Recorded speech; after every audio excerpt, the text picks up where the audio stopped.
Hi friends, this is Susan Campfield with SueStampfield.com. I'm super excited to be here to show you these adorable pyramid boxes made into cute animals. I've done a number for Valentine's Day. So here's our little mouse, and on the back you can see pull here to open, and we're just going to pull the heart to open the panel, and inside we've got a little goodie. So I want to show you how to make these today. But let me quickly show you a couple of the other designs I made. We've got our little elephant here. On this one, to get the treat out, I actually just left the back panel off.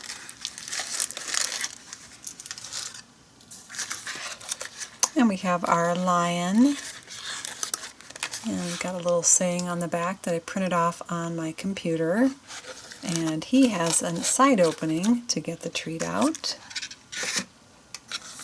And then we have our adorable little frog, and he opens the same way as the mouse does. So you pull on the heart, and inside we've got some treats. So let's go ahead and get started and make this cute project for Valentine's Day. I've got my Big Shot die cut machine here, and I'm going to use a die. It's called the Pyramid Pals Thinlits from Stampin' Up. So we're going to take our die, and you can either place it this way or this way, it doesn't matter. I'm using an 8.5 by 5.5 inch piece of cardstock, and I need to cut 2 of these to make my box, and I can easily get 2 of them out of the same sheet and have plenty of pieces left over for doing any other parts like legs and ears and tail. I can get that out of the waist piece in the middle. So I've got my die down there. I'm going to go ahead and put my top plate on and send that through.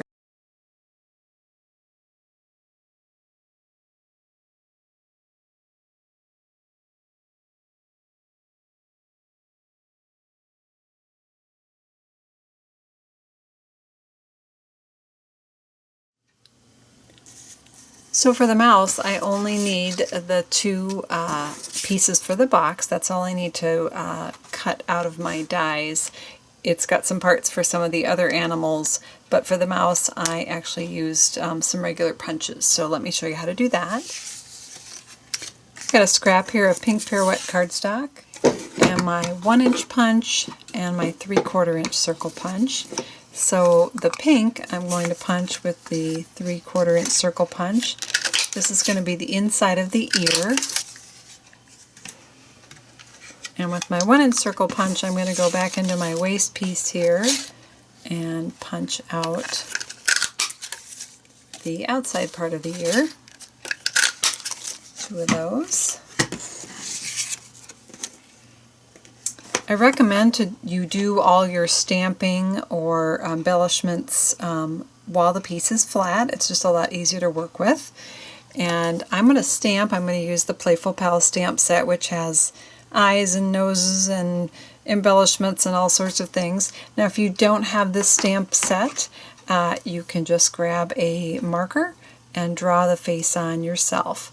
So I am going to go the easy route and use the stamps. Got my basic black ink pad here.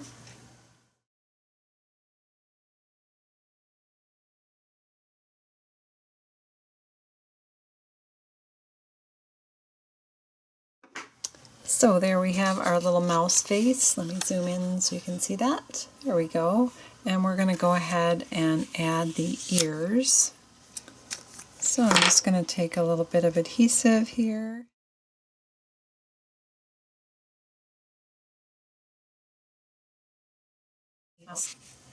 So I switched over to some paper so that I don't ruin my stamping cushion with getting adhesive all over it. Is that making anyone else nervous?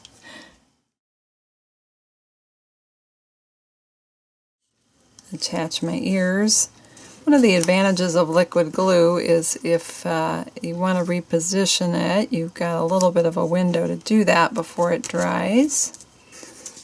And now I'm going to attach the 2 boxes together. Before I do that, I'm just going to quickly go in and punch a hole in the side with the tabs. And to punch that hole, I'm going to use a handheld punch. This is a 1/8 handheld punch. And I want to go in about 1/2 inch at least. So fairly far. You don't want to get it too close to the point here or it could tear. And this particular hole is going to be part of our closure. And if it's too near the top, it won't allow the box to close. And that'll make sense in a minute when I show you that part. But it's you can certainly punch it after the fact. In fact, when I did my tutorial, I punched it after the fact and it was just fine. If you're like things to be exact and you want them lined up, you can do it like I just did, where they're across from each other, they're lined up on top of each other. I'm going to add some liquid glue to the base. And I'm going to attach this piece on. You'll notice that I've got the 2 tabbed pieces across from each other and the 2 no tabbed pieces across from each other. And that is the correct way to put it together.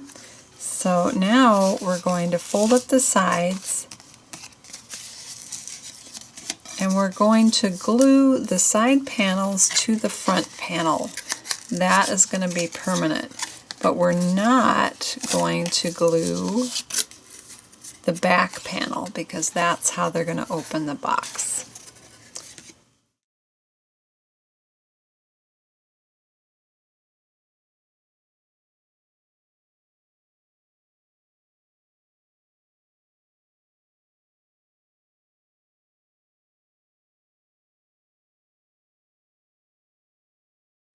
So we've got the front of our mouse adhered and we're ready to work on the back.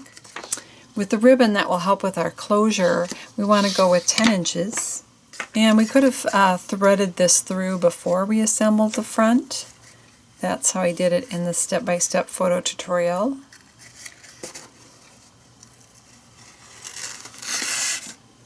But this works too. So my ribbon piece is in there. I'm going to fold on the score lines. And if you want to put any sort of greeting on the back panel, you can add it now. Or again, I could have stamped it when it was flat. The only thing I would caution you about, if you stamp it when it's flat, double check that you've got it right side up because it looks upside down when you stamp it flat. I hope that makes sense. So there I've got my Happy Valentine's Day greeting on the inside. And then I'm going to fold up that panel and tie a bow. If you're not a fan of tying bows, you certainly could just do a knot here. They do not need to be able to untie it because this back panel is just slid under it. So all they need to do is pull on the back panel to get it to pop out.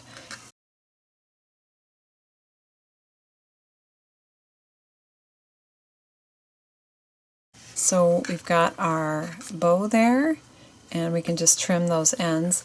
And now we just want to do some sort of embellishment or piece here that can be pulled, or that will tell the recipient how to open the box so they don't feel like they have to tear it apart to get it open. To do that, I'm going to go back to my scrap of pink pirouette, and I'm going to stamp a heart image. And I'm going to punch that out with the Sweetheart punch from Stampin' Up.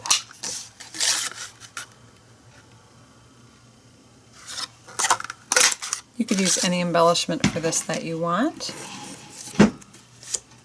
But I'm going to just write on there, pull here to open.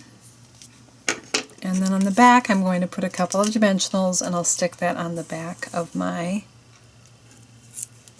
mouse. I'm using 2 because I want it to be really strong because it's going to get pulled on. So now when they pull on that, that's going to open it up and we'll just put our treat inside and that will be ready to go. One little extra detail you can add to the front. I just added a few of the confetti heart punch outs. I used the Blushing Bride glimmer paper and the confetti heart punch, also from Stampin' Up. To apply the hearts or to attach the hearts, I just used the liquid glue and I put 3 dots on there. And then I have a little trick for when you have little tiny things that you need to pick up. This is a toothpick, and I put some of this liquid glue on the toothpick and I let it dry. And now there's a blob of glue on there that's tacky. So now it's sticky and I can pick up things with it that are small and hard to handle, like a punched out heart. And then you can use that to just place it onto your project without getting your hands all messy. So let's just look really quickly. I just want to tell you how I did the other opening options for the other boxes.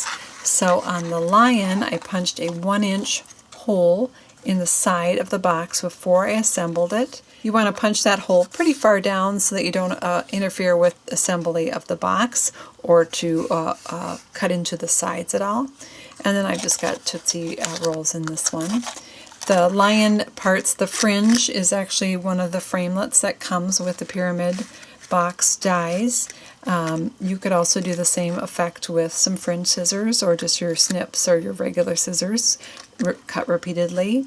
I also did the heart confetti with this and the red foil paper. For our elephant, I actually just cut off the whole rear panel and I put a bigger treat in here. So that one's really easy to figure out how to get your treat. You don't need any notes or any explanation at all. And the ears and nose on this were other framelits in the set. And our little froggy opens exactly the same way as the mouse. Pull here to open. And inside I've got some Jolly Ranchers. Thank you so much for watching my tutorial today. I hope you have a lot of fun with pyramid boxes. There are so many animals out there that you could make. I can't wait to see what you create. Happy stamping!